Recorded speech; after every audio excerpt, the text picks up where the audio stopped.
Hello दोस्तों, नमस्कार। मैं टीएस टक्कर एक बार फिर आपके सामने अपने विन मीडिया चैनल से आज हाजिर हूं। दोस्तों, लास्ट वीडियो को कंटिन्यू करते हुए कुछ आज उसमें मैं ऐड ऑन करना चाहूंगा। जिन लोगों ने लास्ट वीडियो मेरा नहीं देखा, डिस्क्रिप्शन के अंदर मैंने लिंक दे दिया है, इससे पिछले वाला वीडियो आप देखिएगा, तब आप इस वीडियो का अधिक लाभ ले पाएंगे। तो मैं देर ना करते हुए आज के टॉपिक को स्टार्ट करता। जैसे कि लास्ट वीडियो में बताया गया कि आप एक हीरो का रोल प्ले करेंगे और करोड़ों रुपए अर्न कर सकते हैं। जिस तरह से एक हीरो का लीडिंग रोल होता है, उस तरह से उसकी जिम्मेदारी भी अधिक होती है। लास्ट वीडियो मैंने जैसे बनाया कि हमें पता है कि हमें प्लान करना है, हमने उसको एग्जीक्यूशन के माइंडसेट को कल हमने क्लियर किया कि आपके माइंड में कैसे अंदर जाए कि प्लान मुझे करना है। ठीक उसी तरह जो हम प्लान करने वाले हैं, क्या उस प्लान की मेरी तैयारी है? क्या मैं जो किसी को प्लान दिखा रहा हूं, मेरे उसमें रिजेक्शन कितने, मेरी प्रोबेबिलिटी क्या है? हमें प्रोबेबिलिटी पर फोकस करना है, क्योंकि जब एक हीरो लीडिंग रोल करता है ना, तो कई बार उसको किसी एक शॉट के कई टेक लेने पड़ते हैं। बार बार रीटेक रीटेक रीटेक करते करते वो एक्सपर्ट बन जाता है, और एक टाइम ऐसा आता है कि वो फिल्म साइन करता है, जिसको रोल भी था वो मुश्किल से मुश्किल भी एक दो रीटेक में वो काम कर लेता है। लेकिन जब वो इंडस्ट्री में आया था कि वो ऐसा था नहीं। तो हमें भी अपने प्लान को इस तरह से डिजाइन कर लेना है कि हम 10 लोगों को प्लान दिखा रहे हैं, हो सकता है नो का रिजेक्शन आ रहा हो, लेकिन हमें उस तरीके से प्लान आना है, करना है कि हम 8 तक पहुंचे, 7 तक पहुंचे, 6 तक पहुंचे, 5 तक पहुंचे। ये हमारा टारगेट रहना चाहिए। उसके लिए हमें मार्केट के अंदर प्रैक्टिस करनी पड़ेगी, उसके लिए हमें अपलाइन का सहारा लेना पड़ेगा। अगर मैं बोलूँ सब कुछ मुझे पता है, मैं कुछ सीडीज नहीं सुनूंगा, मैं कुछ बुक्स नहीं पढ़ूंगा, तो मैं दोस्तों आपको बता दूं, जितने भी मिलीनियर हैं वो बुक्स को अपना असली फ्रेंड मानते हैं। हजारों हजारों किताबें उन्होंने पढ़ डाली। जी हाँ, मैं 1 2 5 10 100 200 500 1000 की बात नहीं कर रहा, हजारों किताबें पढ़ चुके हैं जितने भी मिलीनियर हैं। तो सोचिए, अगर वो मिलीनियर किताबों की इंपॉर्टेंस को समझते हैं, लेकिन हम इतने सियाने हो जाते हैं कि हम इन चीजों को इग्नोर करने लगते हैं। तो हमें इग्नोरेंस को दूर करते हुए कुछ ये बुक्स मैंने स्क्रीन पे दे दी हैं। इन बुक्स को मैं रिकमेंडेशन दे रहा हूं आपको, इसको पढ़िए।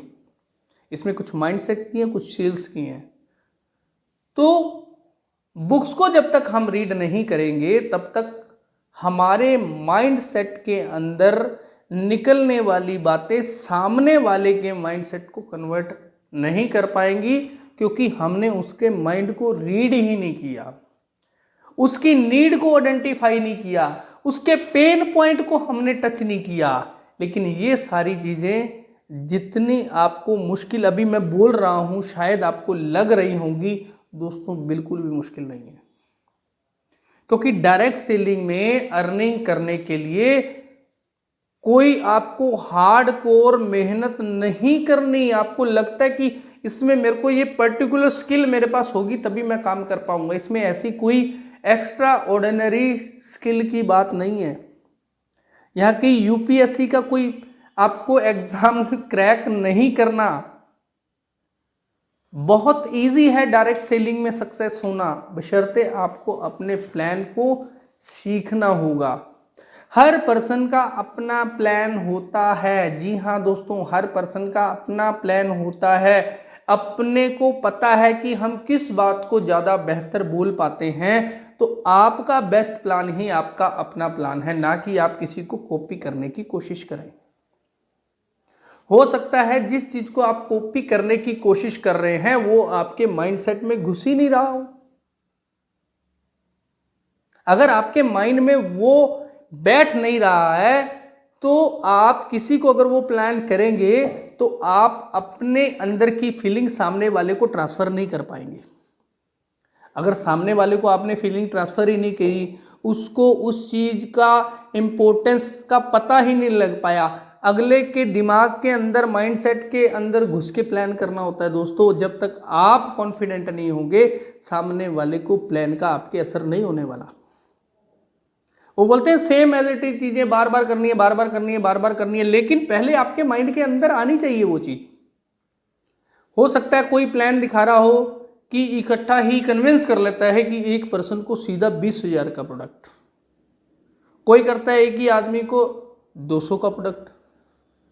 अब 200 आपको चीप लग रहा है, 20,000 आप पिच नहीं कर पा रहे, आपका माइंड एक्सेप्ट नहीं किया, ऐसा पॉसिबल है?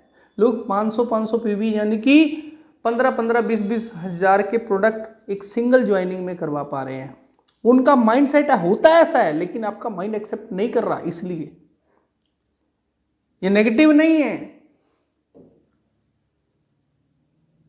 एक साबुन से भी ज्वाइनिंग लगाने बैठे, चलो जोड़ तो लेते हैं, कर तो लेगा ही, उसके बाद पहला एक प्रोडक्ट तो यूज करे, फिर दूसरा करेगा। दोस्तों ऐसे आपकी प्रोबेबिलिटी है जो वो पीछे चल जाएगी, आप पिछड़ जाएंगे। जब आप नंबर ऑफ ज्वाइनिंग इतनी सारी देखेंगे और रिजल्ट इतना सा देखेंगे, तो आपको फिर लगेगा यार, आप कैलकुलेशन लगाएंगे भी इतना इतना इतना इतना करूंगा तो मेरे को पैसा इतना आएगा। तो अब इन चीजों को सुधारने के लिए आप अपनी अपलाइन से काउंसलिंग कर सकते हैं। जी हाँ, तो जो आपने एक एक्टर का, एक हीरो का जो रोल प्ले करना है, उसके लिए उसको जो शॉट्स देने होते हैं, उसके लिए उसकी प्रिपरेशन होती है। तो आपको भी मार्केट निकलने के वक्त प्लान करने से पहले सारी चीजें आपके हाथ में होनी चाहिए। डेमोस्ट्रेशन किट आपके हाथ में होनी चाहिए, क्योंकि प्रोडक्ट एक पैक डब्बी के अंदर आप किसी को दिखाएं, और एक पर्सन है जो उस प्रोडक्ट का डेमोस्ट्रेशन करके दिखाए कि दोस्तों ये प्रोडक्ट आपके लिए इस तरह से इफेक्ट डालेगा। डेमोस्ट्रेशन जब प्रोडक्ट का होता है, जब वो उसको अपनी आंखों से देखता है, तो उसके माइंड के अंदर एक पॉजिटिव वेव क्रिएट होती है, जिससे आपकी प्रोबेबिलिटी बढ़ जाती है, उसकी ज्वाइनिंग की कॉन्फिडेंस आ जाता है।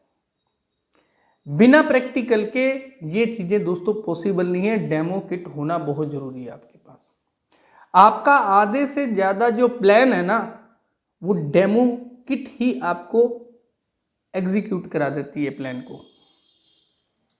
डेमो किट होनी चाहिए, एक अच्छा ड्रेस कोड होना चाहिए, आपकी बॉडी लैंग्वेज अच्छी होनी चाहिए।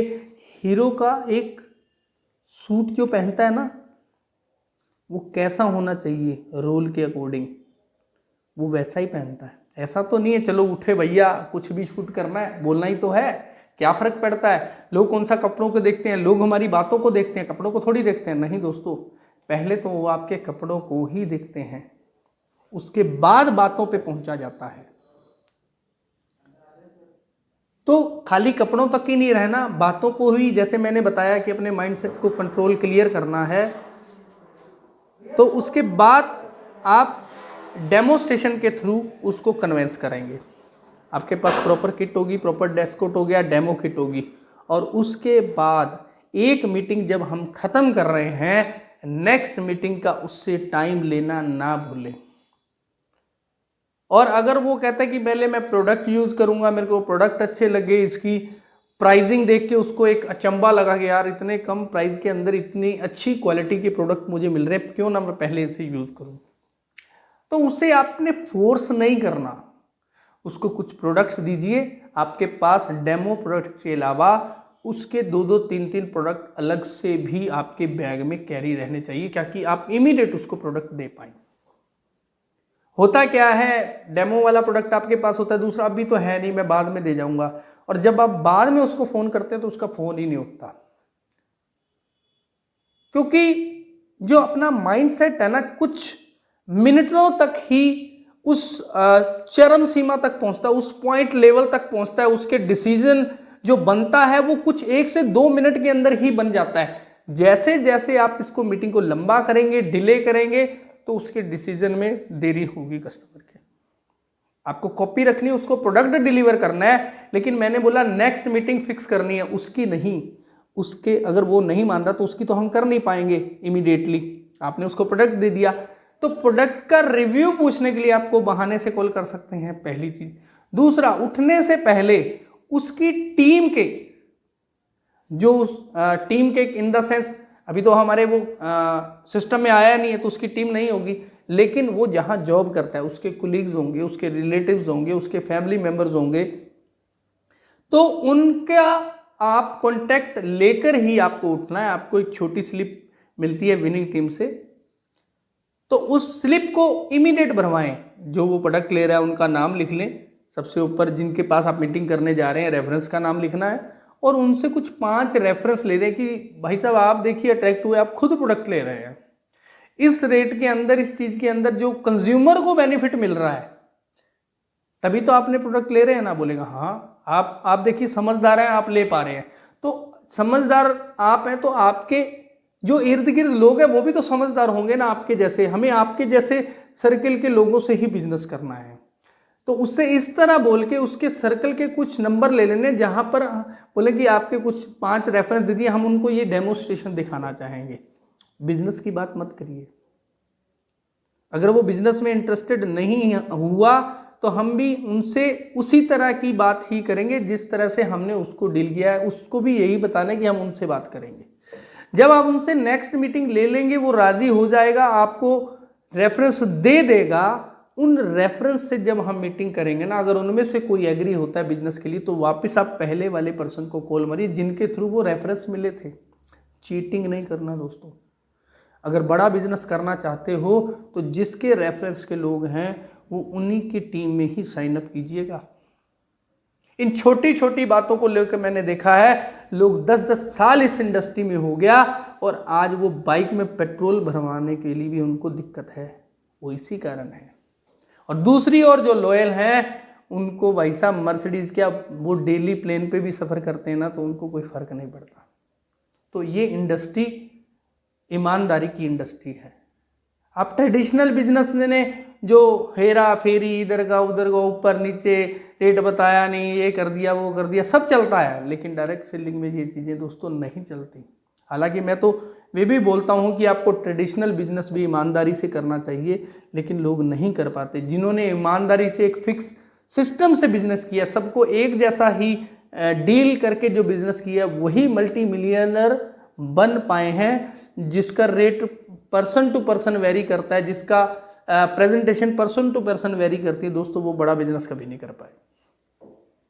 तो मैं वापस पॉइंट पर आता हूं, आपने एक अच्छा रोल प्ले करना है तो उसके लिए अपने प्लान की तैयारी करती, डेमोस्ट्रेशन, नेक्स्ट मीटिंग आपने बुक कर ली, उससे नेक्स्ट मीटिंग बुक करने के बाद उनकी जो मीटिंग करी, उनके थ्रू हमें जो बिजनेस मिल रहा है, तो हमने वापस पहले पर्सन को कॉल करना है कि सर आपके द्वारा, आपके तो जो आपने रेफरेंस दिया वो तो बहुत अच्छे पर्सन थे और आपकी तारीफ भी बहुत कर रहे थे, तो वो बिजनेस के लिए हमारे साथ रेडी हैं, तो क्या मैं आपके साथ पहले बिजनेस की प्लानिंग के लिए हम टीम को कैसे हैंडल करेंगे, आपका साइन अप भी करना होगा, तो आपका टीम सिस्टम बन जाएगा, तो हम एक अच्छा बिजनेस कर सकते हैं। आपने एक जनरली, जैसे मैं आपसे बात कर रहा हूं, बस इसी तरह से जनरल टॉक करनी है। हम करते क्या, अरे वो कॉल आ गया यार, बिजनेस करने के लिए तेरी ये बहुत ज़्यादा बिजनेस, पहले जल्दी जल्दी आपका फॉर्म भेजो, मैं आपको साइन अप कर देता हूँ, अभी पहले आपकी ज्वाइनिंग लगा दूंगा, बाद में नीचे लगा दूंगा। नहीं नहीं भाई दोस्तों, नहीं। एक्साइटमेंट होनी चाहिए, लेकिन आप प्रोफेशनल वे से उससे एक दोबारा मुलाकात कीजिए, ताकि आपको मौका भी मिल जाएगा और कुछ और रेफरेंस भी मिल जाएंगे, और आपके साथ वो बिजनेस करने की जब प्लानिंग करेगा तो आप एक अच्छा बिजनेस बिल्डअप कर पाएंगे और वो पर्सन भी आपके साथ चलने के लिए रेडी हो जाएगा। इस तरह से लीडरशिप क्रिएट होगी। अगर आपने उनसे रेफरेंस ले लिया, उसकी ज्वाइनिंग फोन पर ही लगा दी, नीचे उसको लगा दिया, फिर आगे उससे लगवा दिया, उसने बोला बढ़िया है यार, अपलाइन को साथ में इसी को रेफरेंस दे दो, अपने आप ही काम करता रहेगा, तो दोस्तों बड़ा बिजनेस नहीं कर पाएंगे। जब भी किसी के नीचे कोई ज्वाइनिंग रेफरेंस के थ्रू साइन अप हो रही है, तो जिसके नीचे साइन अप हुई है उससे बैठ के बिजनेस की प्लानिंग करेंगे, तभी आप एक बड़ा बिजनेस कर पाएंगे। वरना आप खुद ही उसी गेड़ में फंसे रहेंगे, सारा कुछ दिन आप ही प्लान करते रहेंगे, आपका शेड्यूल इतना बिजी हो जाएगा कि आप बड़ा बिजनेस नहीं कर पाएंगे। जैसे जैसे बिजनेस बढ़ता है, आपको कुछ चीज़ों को त्यागना भी शुरू करना पड़ता है। नई नई चीज़ें हम सीखते हैं, करते रहते हैं, रिपीटेशन है, बेसिक को नहीं छोड़ना। लेकिन लीडरशिप जब आपके अंदर आती है तो बहुत सी चीज़ों को आपको क्विट करना पड़ता है, बहुत सी चीज़ों को आपको विराम देना पड़ता है, पॉज लेना पड़ता है, वहाँ आपको काम कई चीज़ें छोड़नी पड़ती हैं। तो ऐसी क्या चीज़ें हैं लीडरशिप के अंदर कि जब हम नेक्स्ट लेवल पे जाते हैं तो हमें क्या चीज़ें छोड़नी है, मतलब क्या चीज़ें हमें जो पहले से कर रहे थे अब वो नहीं करनी, तब हमारा बिजनेस बड़ा होगा। तो इसके लिए मैं नेक्स्ट सीरीज़ आपके सामने नेक्स्ट वीडियो के अंदर मैं लेके आऊँगा, नेक्स्ट वीडियो लीडरशिप के ऊपर, कि आपको क्या चीज़ें क्विट करनी है और उसका मोड कैसा चेंज कर। कईयों तो क्विट हो जाएंगी लेकिन कईयों का मोड चेंज हो जाएगा, कईयों का तरीका चेंज हो जाएगा। आज हम 1 to 1 प्लान कर रहे हैं, उस समय हमें क्या करना होगा। तो बने रहिए हमारे इन्हीं वीडियो के साथ। विन मीडिया आपको इसी तरह डायरेक्ट सेलिंग के अंदर पूरी की पूरी इंफॉर्मेशन देती रहेगी ताकि आप बड़ा बिजनेस खड़ा कर पाएं। दोस्तों, ये जो सारी सीरीज हैं ये बिजनेस के चक्कर हल करेंगे टक्कर, उसके अंदर आपको एक नेक्स्ट वर्जन के अंदर भी एक पॉडकास्ट हमारा चालू होने वाला है। उस पॉडकास्ट के अंदर हम डायरेक्ट सेलर को या अदर कोई बिजनेस है उनके जो धुरंधर हैं उनको सामने लेके आते रहेंगे। जल्दी ही बिजनेस के चक्कर हल करेंगे टक्कर का हम पॉडकास्ट रेडी करने वाले हैं। तो आप लोगों की दुआओं से हम ऐसे इसी तरह से आप लोगों को इन्फॉर्मेशन पहुंचाते रहेंगे।